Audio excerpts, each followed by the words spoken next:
জুবিন গাৰ্গক হত্যা কৰা হৈছিল মুখ্যমন্ত্ৰী ইতিমধ্যে প্ৰকাশ কৰিছে জুবিন গাৰ্গক হত্যা কৰা হৈছিল ছিংগাপুৰত জুবিন গাৰ্গক হত্যা কৰা হৈছিল মুখ্যমন্ত্ৰী প্ৰকাশ কৰিছে হু কিল জুবিন যি অসমবাসীয়ে যি প্ৰশ্নৰ উত্তৰ বিচাৰি আছে হু কিল জুবিন জুবিনক কোনে হত্যা কৰিছিল তাৰ উত্তৰ এতিয়া ওলাইছে জুবিন গাৰ্গক হত্যা কৰা হৈছিল আৰু ধনৰ বাবে হত্যা কৰা হৈছিল জুবিন গাৰ্গক মুখ্যমন্ত্ৰীয়ে প্ৰকাশ কৰিছে এই তথ্য ধনৰ বাবে জুবিন গাৰ্গক হত্যা কৰা হৈছিল ধনৰ বাবে জুবিন গাৰ্গক বহুদিন ধৰি অৱহেলা কৰা হৈছিল প্ৰাথমিক তদন্ততে প্ৰকাশ পাইছে যে জুবিনক হত্যা কৰা হৈছিল জুবিনক হত্যা কৰাৰ আসল উদ্দেশ্য কি আছিল ধনৰ বাবে জুবিন গাৰ্গক হত্যা কৰা হৈছিল মুখ্যমন্ত্ৰী আজি প্ৰকাশ কৰিছে এই তথ্য জুবিনৰ ধনৰ প্ৰতি কাৰ লোভ আছিল সিদ্ধাৰ্থ শৰ্মা আৰু কোন আছিল জুবিনক এজনে হত্যা কৰিছিল ৪-৫ জনে সহযোগ কৰিছিল কোনে ৪-৫ জন এজনে হত্যা কৰিছিল ৪-৫ জনে সহযোগ কৰিছিল কোন আছিল ৪-৫ জন ইতিমধ্যে ৯ জন লোক এতিয়া কাৰাগাৰত আবদ্ধ হৈ আছে জুবিন গাৰ্গক মৃত্যুৰ পূৰ্বে যথেষ্ট অৱহেলা কৰা হৈছিল জুবিন গাৰ্গক মৃত্যুৰ পূৰ্বে যথেষ্ট অৱহেলা কৰা হৈছিল মুখ্যমন্ত্ৰী প্ৰকাশ কৰিছে জুবিন গাৰ্গক কোভিডৰ পিছৰ পৰা যথেষ্ট অৱহেলা কৰা হৈছিল ৮ ডিচেম্বৰত চাৰ্জশ্বিট দাখিল হ'ব মুখ্যমন্ত্ৰী প্ৰকাশ কৰিছে এছআইটিয়ে দাখিল কৰিব এই charge sheet special investigation team Assam আৰক্ষীৰ চিআইডিৰ দ্বাৰা যি এছআইটি গঠন হৈছে স্পেচিয়েল ইনভেষ্টিগেশ্যন টীম ৮ ডিচেম্বৰত এই চাৰ্জশ্বিট দাখিল হ'ব চাৰ্জশ্বিটত বহু কথা গম পাব অসমৰ মানুহে মুখ্যমন্ত্ৰীয়ে কৈছে লগতে মনত দুখ পাব হয় জুবিন গাৰ্গক অৱহেলা কৰা হৈছিল জুবিন গাৰ্গক হত্যা কৰা হৈছিল অসমৰ মানুহে ইয়াত দুখ নাপাব অসমৰ মানুহৰ হিয়া পুনৰ ভাঙি নাযাব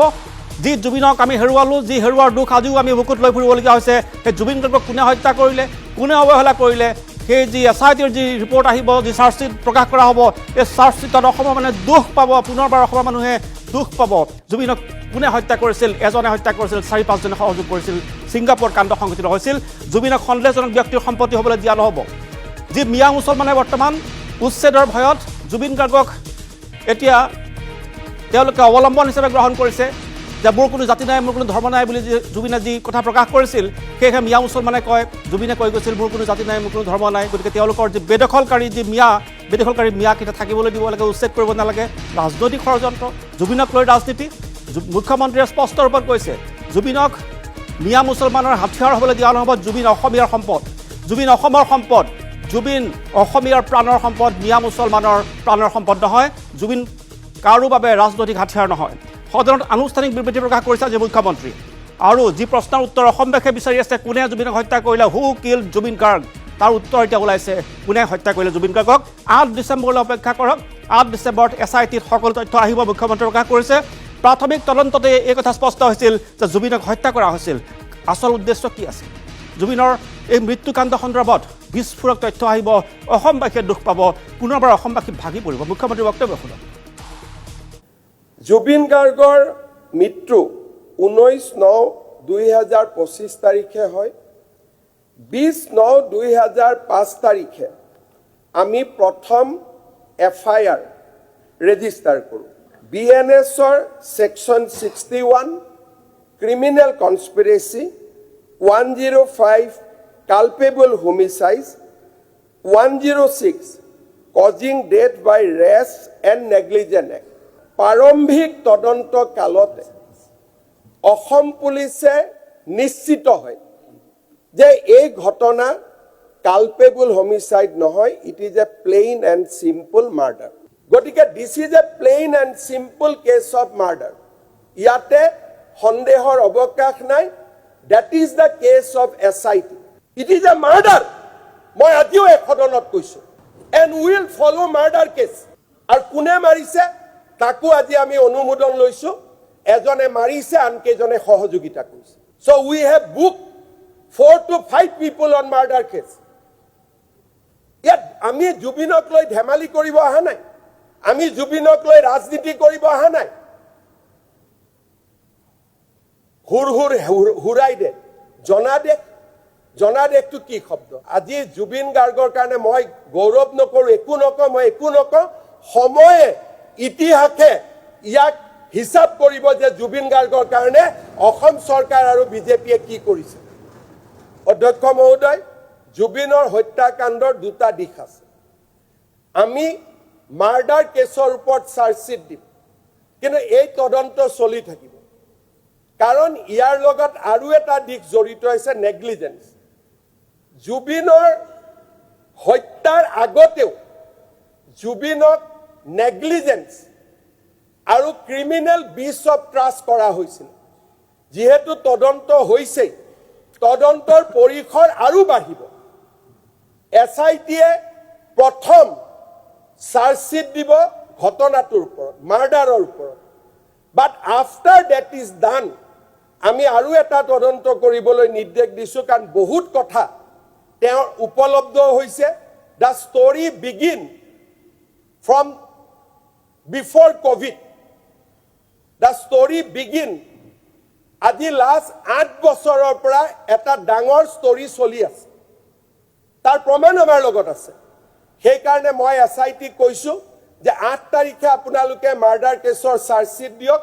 তাৰ পিছত এক্সপাণ্ড দ্য ইনকুৱাৰী যাতে আমাৰ জুবিনক জীৱিত কালত এজন মানুহেও যদি অন্যায় কৰিছিল সেই মানুহজনক সাৰি যাব নোৱাৰে মুখ্যমন্ত্ৰীৰ বক্তব্য আমি এটা বিশ্লেষণ কৰিম মুখ্যমন্ত্ৰীয়ে যি বিস্ফোৰক তথ্য প্ৰকাশ কৰিছে আৰু মুখ্যমন্ত্ৰীয়ে যি তথ্য প্ৰকাশ কৰিছে সত্যৰ ওপৰত প্ৰতিষ্ঠিত বিধানসভাত দিয়া হৈছে সকলো ৰেকৰ্ডত আছে বিধানসভাৰ প্ৰচিডিংছত থাকিব সকলো কথা গতিকে এই তথ্য ইতিহাসত থাকি যাব যে জুবিন গাৰ্গক কোনে অৱহেলা কৰিছিল জুবিন গাৰ্গক কোনে হত্যা কৰিছিল জুবিন গাৰ্গক হত্যা কৰাৰ আঁৰত কি মটিভ আছিল বা কি উদ্দেশ্য আছিল আমি এতিয়া বিশ্লেষণ কৰিম আমাৰ লগত আছে জ্ঞানেন্দ্ৰ বৰ্মন বিশিষ্ট ৰাজনৈতিক ভাষ্যকাৰ লগতে সামাজিকভাৱে সক্ৰিয় এগৰাকী ভাষ্যকাৰ মই জ্ঞানেন্দ্ৰ বৰ্মন আপোনাক স্বাগতম জনাইছোঁ মুখ্যমন্ত্ৰীয়ে আজি কেইটামান বিস্ফোৰক তথ্য দিছে আৰু এইকেইটা তথ্য বিধানসভাৰ মজিয়াত দিছে তাৎপৰ্যপূৰ্ণ কথা কোনো ইয়াত ৰাজনৈতিক ৰেলীত দিয়া নাই কোনো বিৰোধী পক্ষৰ লগত তেওঁৰ বক্তব্যৰ ক্ষেত্ৰত এই তথ্য প্ৰকাশ পোৱা নাই এই তথ্য প্ৰকাশ পাইছে বিধানসভাৰ মজিয়াত প্ৰথম দিনটোতে প্ৰকাশ পাইছে অৰ্থাৎ এই তথ্য যে সত্যৰ ওপৰত প্ৰতিষ্ঠিত প্ৰথম কথা আমি সেই কথাটো গ্ৰহণ কৰি ল'ব লাগিব বিধানসভাৰ মজিয়াত এখন ৰাজ্যৰ মুখ্যমন্ত্ৰীয়ে দিয়া তথ্য সত্যৰ ওপৰত প্ৰতিষ্ঠিত হ'বই লাগিব আৰু তাৰ পিছতহে বিধানসভাত এই কথা প্ৰকাশ কৰিব পাৰি গতিকে মুখ্যমন্ত্ৰীৰ বক্তব্য এতিয়াও সন্দেহ কৰাৰ কাৰণে কোনো অৱকাশ নাই আপোনাক মই সুধিব বিচাৰিছোঁ জুবিন গাৰ্গক মৃত্যুৰ মুখলৈকে ঠেলি দিয়াৰ কাৰণে যি অৱহেলা কোভিডৰ পিছৰ পৰা আৰম্ভ হৈছিল অৰ্থাৎ 2020 চনৰ পিছৰ পৰা আৰম্ভ হৈছিল অৰ্থাৎ 5-6 বছৰ ধৰি জুবিন গাৰ্গক যি অৱহেলা কৰা হৈছিল আমি ভাবিছিলোঁ জুবিন গাৰ্গৰ দুৰ্ঘটনাত মৃত্যু হৈছিল অসমবাসীয়ে সেইদৰে ভাবিছিল তাৰপিছতে অসমবাসী জুবিনক কৰা অৱহেলা জুবিনৰ প্ৰতি কৰা অবিচাৰ তাৰপিছতে কেইবাজনো লোক এতিয়া কাৰাগাৰত আছে অভিযান চলি আছে তদন্ত চলি আছে গ্ৰেপ্তাৰ বৰণ কৰিছে এতিয়া মুখ্যমন্ত্ৰী মহোদয়ে কৈছে জুবিন গাৰ্গক এজনে হত্যা কৰিছে 4-5জনে তেওঁক সহযোগ কৰিছে আৰু অসম চৰকাৰে আদালতত আবেদন কৰিছিল যে সেকশন 103 কৰিব লাগে যাতে সেকশন 103 কৰিলে জুবিন গাৰ্গৰ মাৰ্ডাৰ বা জুবিন গাৰ্গক হত্যা কৰাৰ ক্ষেত্ৰত এই যি বিচাৰ প্ৰক্ৰিয়া বা যি তদন্ত প্ৰক্ৰিয়া তাক আগবঢ়াই লৈ যাব পৰা যায় এতিয়া ভাৰতীয় ন্যায় সংহিতাৰ এই 103 ধাৰাটো মই দৰ্শকৰ বাবে ক'ব বিচাৰিছোঁ section 103 whoever commits murder can be punished with death or life imprisonment plus a fine অৰ্থাৎ এই 103 ধাৰা ক অৰ্থাৎ 103 ধাৰা যদি ক আমি অনুচ্ছেদটো চাওঁ whoever commits murder can be punished with death or life imprisonment অৰ্থাৎ জুবিন গাৰ্গক হত্যা কৰাৰ ক্ষেত্ৰত যিয়ে ষড়যন্ত্ৰ কৰিছিল তেওঁৰ যাৱজ্জীৱন কাৰাদণ্ডই নহয় তেওঁৰ মৃত্যুদণ্ড পৰ্যন্ত হ'ব পাৰে আৰু সেকশন 103 আৰু অনুচ্ছেদ 2 ইয়াত কি লিখা আছে if 5 or more people acting together commit murder on the basis of race, caste, community, sex, place of birth, language, belief or similar grounds, then each member of the group can be punished with death or life imprisonment and fine. অৰ্থাৎ ইয়াতো যাৱজ্জীৱন কাৰাদণ্ডই নহয় মৃত্যুদণ্ড পৰ্যন্ত হ'ব পাৰে জৰিমনা পৰ্যন্ত হ'ব পাৰে এটা কথা হৈছে 103 ধাৰাটো 103 ধাৰাটো লগাবৰ কাৰণে অসম চৰকাৰে আদালতত আবেদন কৰিছিল আদালতে গ্ৰহণ কৰিছে তাৰ পিছতে যি জামিন বঢ়াই থকা হৈছে আটাইকেইজন জেলতে আছে বা কাৰাগাৰত আছে তেওঁলোকৰ জামিন বঢ়াই থকা ক্ষেত্ৰতো 103 এই ধাৰাক আধাৰ কৰিয়ে আদালতে তেওঁলোকৰ জামিন বা তেওঁলোকৰ কাৰাবাস এই পৰ্যন্ত হৈ আছে চলি আছে অৰ্থাৎ আদালতে মানি লৈছে যে জুবিন গাৰ্গক হত্যা কৰা হৈছিল এতিয়া SITয়ে যি চাৰ্জশ্বিট দিব তাত এই তথ্য সমলসমূহ থাকিব মুখ্যমন্ত্ৰীয়ে লগতে আৰু কৈছে যে জুবিনৰ মৃত্যু সন্দৰ্ভত অৰ্থাৎ জুবিনৰ হত্যা সন্দৰ্ভত চাৰ্জশ্বিট হ'ব কিন্তু তাৰ পিছতো আৰু এটা তদন্ত চলিব সেই তদন্ত কি হ'ব কোনে অৱহেলা কৰি আহিছিল দীৰ্ঘদিন ধৰি জুবিনক মৃত্যুৰ মুখলৈকে ঠেলি দিয়াৰ বা জুবিনক অৱহেলা কৰাৰ এই প্ৰক্ৰিয়াটোত যোৱা দীৰ্ঘ বছৰ ধৰি 6 বছৰমান ধৰি কোনে এই কামটো কৰি আহিছিল তাৰো তদন্ত সুকীয়াকৈ চলিব চাৰ্জশ্বিট দিয়াৰ পিছত অৰ্থাৎ 8 ডিচেম্বৰ পিছত সেই তদন্ত চলিব অৰ্থাৎ মুখ্যমন্ত্ৰী ডক্টৰ হিমন্ত বিশ্ব শৰ্মা বদ্ধপৰিকৰ তেওঁৰ কথাত পৰিস্ফুট হৈছে তেওঁৰ দৃঢ় তেওঁৰ প্ৰতিজ্ঞা আজি পৰিস্ফুট হৈছে যে জুবিনক ন্যায় দিবলৈ এই চৰকাৰে যিমান কৰিছে সঁচাকৈয়ে সেয়া ক'ব লাগিব যে চৰকাৰে যৎপৰোনাস্তি সকলো চেষ্টা কৰিছে মই মুখ্যমন্ত্ৰীৰ বক্তব্যৰ বিশ্লেষণটো আপোনাৰ পৰা জানিব বিচাৰিম জ্ঞানেন্দ্ৰ বৰ্মন আজি মুখ্যমন্ত্ৰী মহোদয়ে যিখিনি বক্তব্য ৰাখিলে আমি বক্তব্যখিনি দেখি এটা কথা যে আশ্বস্ত হৈছো, এজন অসমবাসী হিচাপে, এজন জুবিন অনুৰাগী হিচাপে আশ্বস্ত হৈছো যে মুখ্যমন্ত্ৰী মহোদয় অত্যন্ত এটা দায়বদ্ধতাৰে চিৰিয়াছনেছ যি ধৰণে দেখুৱাইছে আৰম্ভণিৰে পৰা, বিগিনিঙৰ পৰা আজিৰ তাৰিখলৈকে, মই ভাবো জাতিয়ে যি এক গভীৰ বিশ্বাস আৰু আস্থা এতিয়া হৈছে জাতিৰ সন্মুখত যে এটা আমি ন্যায় পাবলৈ গৈ আছো। আৰু এটা কথা, বিভিন্নজনে বিভিন্ন সময়ত বা বিভিন্ন ওলাইছিলে কাৰ লগত সম্পৰ্ক, আপোন সম্পৰ্ক, কিন্তু আজি এটা কথা মুখ্যমন্ত্ৰী মহোদয়ে স্পষ্ট কৰিছে যে যেতিয়া 103, আপুনি ইতিমধ্যে 103 ব্যাখ্যা কৰিছে যে 103 যেতিয়া লগাইছে ভাৰতীয় ন্যায় সংহিতাৰ, তাৰ পানিশমেন্ট হ'ব পাৰে মৃত্যুদণ্ড অথবা যাৱজ্জীৱন কাৰাদণ্ড। অৰ্থাৎ এই কথাটোৱে এক ধৰণৰ কমিটমেণ্ট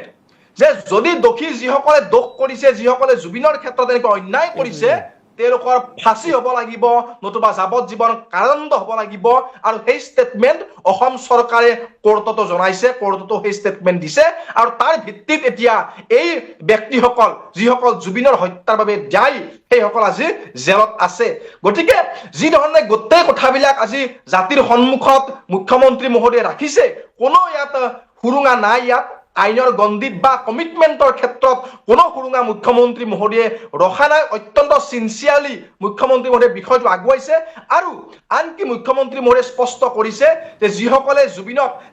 তিলকৈ মৃত্যুৰ মুখলৈ ঠেলি দিলে, অৱহেলা কৰিলে, সেই সকলো হাৰি যাব নোৱাৰে। আৰু হাৰি যাব নোৱাৰাকৈ পানী নহৰকা এটা ব্যৱস্থা যিবিলাক ছেকশ্যন লগাইছে, ছেকশ্যন 61 ক্ৰিমিনেল কনস্পিৰেচি, এই 61 যে লগাইছে তাৰ সেইটো ক্ৰিমিনেল কনস্পিৰেচিৰ এটা ছেকশ্যন ভাৰতীয় ন্যায় সংহিতাত। আৰু তাৰ পানিশমেণ্টটো হ'ল আপোনাৰ যাৱজ্জীৱন কাৰাদণ্ড আৰু নহলে মৃত্যুদণ্ড। ছেকশ্যন 105 কালপেবল হোমিসাইড অহাটো অস্বীকাৰ হৈছে। এতিয়া 61 আৰু 103 এই কথাকেইটা মই ভাবো যি ধৰণৰ কমিটমেণ্ট চৰকাৰে দেখুৱাইছে, এই ছেকশ্যন বিলাক লগাই পেলাই সৰ্বোচ্চ শাস্তি, ইয়াতকৈ আৰু ডাঙৰ শাস্তি হ'ব নোৱাৰে, মৃত্যুদণ্ডৰ শাস্তি হ'ব। গতিকে মই ভাবো অসমৰ ৰাইজ আজি আশ্বস্ত হৈছে। আশ্বস্ত হোৱাৰ কাৰণ আছে যে মুখ্যমন্ত্ৰী মহোদয়ে সামগ্ৰিকভাৱে চৰকাৰে যি ধৰণৰ কমিটমেণ্ট দেখুৱাইছে, ইয়াত কোনো ইফ এণ্ড বাট নাই, ষ্ট্ৰেট ফৰৱাৰ্ড ষ্ট্ৰেট কথা যে জাতিৰ, আমাৰ অসমীয়া জাতিৰ যি প্ৰাণ শক্তি, অসমীয়া জাতিৰ হিয়াৰ আমঠু, জুবিন গাৰ্গক যিসকলে অন্যায় কৰিলে, জুবিন গাৰ্গক অন্যায় কৰা নহয়, অসমীয়া জাতিৰ প্ৰতি ভয়ংকৰ আঘাত হানিলে, সেইসকল কেতিয়াও হাৰি যাব নোৱাৰে। মুখ্যমন্ত্ৰী মহোদয়ৰ বক্তব্যত আজি সেই কথা, সেই দৃঢ়তা স্পষ্ট ৰূপত ওলাই পৰিছে। তেখেতে solemn vow, he has taken a solemn vow in the name of the constitution to punish the culprit. আৰু মই ভাবো মুখ্যমন্ত্ৰী মহোদয়ৰ যি কমিটমেণ্ট জুবিন গাৰ্গৰ ক্ষেত্ৰত আমি দেখিছো, আমি আশ্বস্ত হৈছো। নানান বিষয়বিলাক এটা বিৰোধীৰ কিছু স্থিতিক লৈ এতিয়া আমাৰ কিছু এটা প্ৰশ্ন উত্থাপন হৈছে যে যে যে বিৰোধী পক্ষই কয় মুখ্যমন্ত্ৰী কেনেকৈ গম পালে হত্যাকাণ্ড। মুখ্যমন্ত্ৰী আজি কৈছে হত্যাকাণ্ড বুলি নকয়, মই চুমা খোৱা বুলি ক'ম নেকি। অৰ্থাৎ মুখ্যমন্ত্ৰীয়ে অতিষ্ঠ হৈ বক্তব্য প্ৰকাশ কৰিবলগীয়া হৈছে। যি সময়ত বিৰোধী পক্ষই ক'ব লাগিছিল যে জুবিন গাৰ্গক হত্যা কৰা হৈছে আৰু জুবিনৰ হত্যাকাণ্ডৰ মূল কালপ্ৰিট কোন, মূল অভিযুক্ত কোন বা মূল দোষী কোন, সেয়া উলিয়াবলৈ চৰকাৰে কিমান কি কৰিছে আমি জানিব বিচাৰোঁ। সেই সময়ত বিৰোধী পক্ষই কয় যে জুবিনক হত্যা কৰা হৈছে, CM কেনেকৈ গম পালে, মুখ্যমন্ত্ৰী কেনেকৈ গম পালে, অৰ্থাৎ হত্যা কৰা যেন হোৱা নাই, এই ধৰণৰ এটা যেন তেওঁলোকৰ ধাৰণা। আৰু যেতিয়া দিল্লীৰ পৰা যেতিয়া শ্যামকানু মহন্তৰ সিদ্ধাৰ্থ শৰ্মাক অসমলৈ লৈ অহা হৈছিল, তেতিয়া বহুতৰ প্ৰশ্ন আছিল যে তেওঁলোকক ট্ৰেনজিট ৰিমাণ্ড নোহোৱাকৈ অসমলৈ কেনেকৈ লৈ আনিব পাৰিলে, অৰ্থাৎ তেওঁলোকক লৈ আনিব নালাগিছিল নেকি। যি শ্যামকানু মহন্তই কয় যে অসমত মোৰ বিচাৰ চলিব নালাগে, চেণ্ট্ৰেল এজেঞ্চিৰ দ্বাৰা, কেন্দ্ৰীয় সংস্থাৰ দ্বাৰা মোৰ বিচাৰ চলিব লাগে। আৰু এতিয়া বিৰোধীয়ে কয় যে CBIৰ দ্বাৰা বিচাৰ চলিব লাগে। অৰ্থাৎ শ্যামকানু মহন্তৰ যি বক্তব্য, সেই বক্তব্যৰ লগত একাংশ বিৰোধীৰ বক্তব্য সম্পূৰ্ণ মিল আছে। ট্ৰেনজিট ৰিমাণ্ড নোহোৱাকৈ 24 ঘণ্টাৰ ভিতৰত অসমলৈ আনি সিদ্ধাৰ্থ শৰ্মা আৰু শ্যামকানু মহন্তক ইয়াত মেজিষ্ট্ৰেট বা দণ্ডাধীশৰ ওচৰত হাজিৰ কৰাবলৈ এই যি SIT সক্ষম হ'ল, তাত তেওঁলোকৰ কোনো ধৰণৰ ধন্যবাদ নাই। তেওঁলোকে কয় কেনেকৈ কৰিব পাৰিলে, ট্ৰেনজিট ৰিমাণ্ড কেনেকৈ নানিলে। অৰ্থাৎ বিৰোধীৰ বক্তব্যই আচলতে এই দোষীসকলক সহায় কৰিব নে SIT সহায় কৰিব, তাত এটা ধুঁৱলি কুঁৱলী অস্পষ্ট এটা দৃশ্য দেখিবলৈ পোৱা যায়। এই বিৰোধীৰ এই যি ভূমিকা, এই ভূমিকাটো কিয় এই ধৰণৰ হৈছে? না সঁচাকৈ আজি চাব বিৰোধীৰ ভূমিকাটো অত্যন্ত দুৰ্ভাগ্যজনক আৰু তেওঁলোকৰ জুবিনৰ প্ৰতি যে দায়বদ্ধতা তাৰ পৰিৱৰ্তে তেওঁলোকে যেন বোকা ছটিওৱাৰ এক ধৰণৰ ৰাজনীতি কৰিব খুজিছে সেইটো কথা স্পষ্ট হৈ পৰিছে কিয়নো আপুনি লক্ষ্য কৰিব আজি অখিল গগৈ ডাঙৰীয়াই হওক বা আন কিছুমান বুদ্ধিজীৱী হওক বাওঁপন্থী দেখিব জুবিন গাৰ্গক অতি কটু ভাষাৰে অতি ঘৃণাভাৱে সমালোচনা কৰিছিলে আৰু সেই ব্যক্তিবিলাকে হঠাৎ পেট্ৰিয়ট হোৱা নিচিনাকৈ আজি জুবিন প্ৰেমী হোৱা নাটক কৰিছে দীঘল দি পৰিছে তাত আপোনাৰ কি কৰিছে মিয়া মাইকী বিলাকক নি পেলাই একটা ইস্যু ক্ৰিয়েট কৰিব খুজিছে কিন্তু আজি জুবিন গাৰ্গে যি কথা কৈ থৈ গৈছিলে তাৰো স্মৰণ হ'ব লাগে জুবিন গাৰ্গে যেতিয়া কৈছিলে হুৰ হুৰ হুৰ হুৰ হুৰ আই দে আপোন পথাৰখন মুকলাই নে তাত জুবিন গাৰ্গৰ যি জাতীয় দায়বদ্ধতা সেই দায়বদ্ধতা প্ৰকাশ পাইছিলে বিদেশী অনুপ্ৰৱেশকাৰীৰ বিৰুদ্ধে সেই দায়বদ্ধতা প্ৰকাশ পাইছিলে এই কথাবিলাকো মই ভাবো চৰ্চিত হ'ব লাগে আজি বিৰোধীয়ে তাৰ ভুল ব্যাখ্যা বিকৃত ব্যাখ্যা দিব খুজিছে ৰাইজক বিভ্ৰান্ত কৰিব খুজিছে জুবিন গাৰ্গৰ যেতিয়া ন্যায়ৰ কথাটো উত্থাপন কৰি আছে তেতিয়া শুনাৰ ধৈৰ্যও নাই তাক বিভ্ৰান্ত আজি আৰু এটা কথাই আমাক দুখ দিছে মনোৰঞ্জন তালুকদাৰ তেওঁ বিধায়ক হিচাপে জ্যেষ্ঠ বিধায়ক বুলি মই নকওঁ তেওঁক মুখ্যমন্ত্ৰীয়ে কৈছে আপুনি জ্যেষ্ঠ বিধায়ক তেওঁ বয়সত জ্যেষ্ঠ বিধায়ক হ'ব পাৰে বিধায়ক হিচাপে তেওঁ জ্যেষ্ঠ বিধায়ক নহয় কিন্তু তেওঁ বয়সতো জ্যেষ্ঠ বিধায়ক হিচাপে জ্যেষ্ঠ তেওঁ নহয় কাৰ্যকাল তেওঁৰ বেছি নাই মই তেওঁ এটা কথাত মই আজি তেখেতৰ এই কথাই অসমবাসীক দুখ দিছে জুবিন গাৰ্গে কৈছিল চাৰ্লি চেপলিনক মই ভাল পাওঁ কাৰণ মই অভিনয় ভাল পাওঁ মই চাৰ্লি চেপলিনৰ অভিনয় মই চাওঁ চাৰ্লি চেপলিন তেওঁৰ কাৰণে আদৰ্শ আছিল এজন অভিনেতা হিচাপে মুখৰে কথা নোকোৱাকৈ তেওঁ সমগ্ৰ দৰ্শকক মোহাবিষ্ট কৰি ৰাখিব পাৰে ডেট ৱাজ চাৰ্লি চেপলিন আৰু জুবিন গাৰ্গে সেয়েহে কি কৰিছিলে জুবিন এডমায়াৰ্ড চাৰ্লি চেপলিন সেয়েহে জুবিন গাৰ্গে চাৰ্লি চেপলিনক তেওঁ অনুকৰণ নহয় ঠিক তেওঁ চাৰ্লি চেপলিনক তেওঁ পৰা অনুপ্ৰেৰণা লাভ কৰিছিল এতিয়া মনোৰঞ্জন তালুকদাৰে কয় চাৰ্লি চেপলিন খ্ৰীষ্টান আছিল মহাদেৱ তেওঁ ভগৱান আছিল হিন্দুৰ ভগৱান আছিল কিন্তু মহাদেৱক তেওঁ জুবিন গাৰ্গে যদি সোঁহাতত ৰাখিছে চাৰ্লি চেপলিনক তেওঁ বাঁহাতত ৰাখিছে তেওঁতো খ্ৰীষ্টান আছিল মনোৰঞ্জন তালুকদাৰ বিধায়ক হিচাপে জ্যেষ্ঠ নহয় বিধানসভাত তেওঁ বৰ বেছি অভিজ্ঞতা আছে বুলি মই নাভাবোঁ কিন্তু তেওঁতো এজনতো বয়োজ্যেষ্ঠ এজন ব্যক্তি এই বয়োজ্যেষ্ঠ ব্যক্তিজনে জুবিনে কৈ গৈছিল চাৰ্লি চেপলিনক মই ভাল পাওঁ মই অভিনয় ভাল পাওঁ আজিকালি মোৰ সংগীতৰ লগে লগে অভিনয় মোৰ চৰ্চাটো আৰম্ভ হৈছে মই চাৰ্লি চেপলিন মোৰ কাৰণে এজন অনুকৰণীয় অভিনেতা অন ৰেকৰ্ড আছে জুবিন গাৰ্গৰ সাক্ষাৎকাৰত চাৰ্লি চেপলিন এই প্ৰসংগটো মনোৰঞ্জন তালুকদাৰে যদি নিজে চাব নাজানে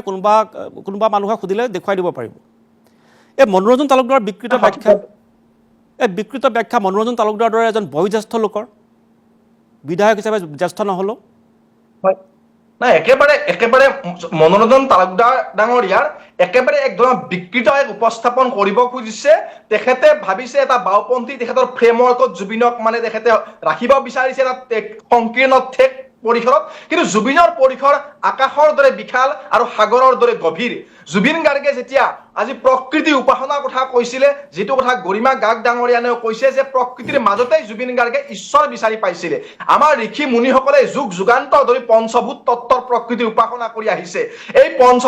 প্ৰকৃতি উপাসনা কৰাৰ কাৰণে এইটো মনত ৰাখিব লাগিব মনোথেইজিম ধৰ্মত প্ৰকৃতি উপাসনাৰ স্থান নাই আৰু প্ৰকৃতি উপাসনা কৰাৰ কাৰণে জেকব বাউথুম্বলেৰ নিচিনা দাৰ্শনিকক পশ্চিমীয়া সমাজত বৰ্বৰভাৱে হত্যা কৰা হৈছিলে কিন্তু আমাৰ দৰ্শনে কৈছে যে প্ৰকৃতি আমাৰ মা প্ৰকৃতিৰ মাজতে ঈশ্বৰ আছে আৰু সেই প্ৰকৃতিক জুবিন গাৰ্গে উপাসনা কৰিছিলে সেই সদাশিৱক উপাসনা কৰিছিলে জুবিন গাৰ্গৰ যদি বিশ্লেষণ কৰিব লাগে ভাৰতীয় সনাতন সভ্যতাৰ আলোকত আপুনি বিশ্লেষণ কৰিব লাগিব জুবিন গাৰ্গৰ যিটো শিল্পী সত্তা সেই শিল্পী সত্তাক তাৰ মাজত বিচাৰি পোৱা যাব জুবিন গাৰ্গে যেতিয়া বিষ্ণু ৰাভাক প্ৰশংসা কৰিছিলে বিষ্ণু ৰাভাই যেতিয়া তাণ্ডৱ নৃত্য কৰিছিলে বিষ্ণু ৰাভাই যেতিয়া কৈছিলে কীৰ্তন দশম নাম ঘোষা হওক আমাৰ সূৰ্য নাট নাম ঘোষা বৰগীত হওক আমাৰ সূৰ্য এটা সময়ত বাওঁপন্থী বিচাৰধাৰাৰে দীক্ষিত বিষ্ণু ৰাভাই অনুভৱ কৰিছিলে যে শংকৰদেৱৰ কৃষ্ণ ভক্তিৰ পথেৰে অসমীয়া জাতি নিৰ্মাণ কৰিব লাগিব আৰু সেই বিষ্ণু ৰাভাৰ পথৰ সেই দৰ্শনত জুবিন গাৰ্গক বিশ্বাস কৰিছিলে গতিকে জুবিন গাৰ্গৰ আমাৰ ভাৰতীয় সনাতন সভ্যতাক বাদ দি জুবিন গাৰ্গক কল্পনা কৰিব নোৱাৰি নিৰপেক্ষভাৱে যদি চাই ভাৰতীয় দৰ্শনৰ আলোকত বিচাৰি পোৱা যাব পশ্চিমীয়া এই আমাৰ যি মনোৰঞ্জন তালুকদাৰে কৈছে তেনেকুৱা দৰ্শনৰ আলোকত জুবিন গাৰ্গক বিচাৰি পোৱা নাযায় বিচৰাটো ভুল হ'ব ঠিক আছে বৰ্মান ধন্যবাদ জ্ঞাপন কৰিছো এয়া হৈছে আজি মুখ্যমন্ত্ৰী ডক্টৰ হিমন্ত বিশ্ব শৰ্মাই সদনৰ মজিয়াত জুবিন গাৰ্গৰ হত্যাকাণ্ড সন্দৰ্ভত দিয়া তেওঁৰ যি বক্তব্য আৰু 8 ডিচেম্বৰ তেওঁৰ বক্তব্যৰ লগত যি সমল থাকিব এই সমল আমি যুগুতাই চাম যে এই তেওঁৰ দাবী বা তেওঁৰ বক্তব্যৰ লগত সমলে কিমান তেওঁক সমৰ্থন কৰে নিশ্চয় সমৰ্থন কৰিব মুখ্যমন্ত্ৰীয়ে সদনত নহ'লে মিছা তথ্য কেতিয়াও নিদিলেহেঁতেন সদনৰ মিছা তথ্য দিলে এইটো এটা সদনৰ প্ৰতি এটা অন্যায় বা তাৰ এইটো এটা বিধানসভাৰ যি নীতি নিয়মৰ তেওঁৰ আওতাত পৰি যাব গতিকে এই মুখ্যমন্ত্ৰীৰ যি বক্তব্য সমৰ্থনৰ সমল 8 ডিচেম্বৰত চাবলগীয়া হ'ব আৰু অসমবাসী ৰাইজে নিশ্চয় পুনৰ দুখ পাব মুখ্যমন্ত্ৰীয়ে কৈছে যে জুবিনৰ যি হত্যাকাণ্ড যি তথ্য পোহৰলৈ আহিব অসমৰ ৰাইজে পুনৰ কষ্ট পাব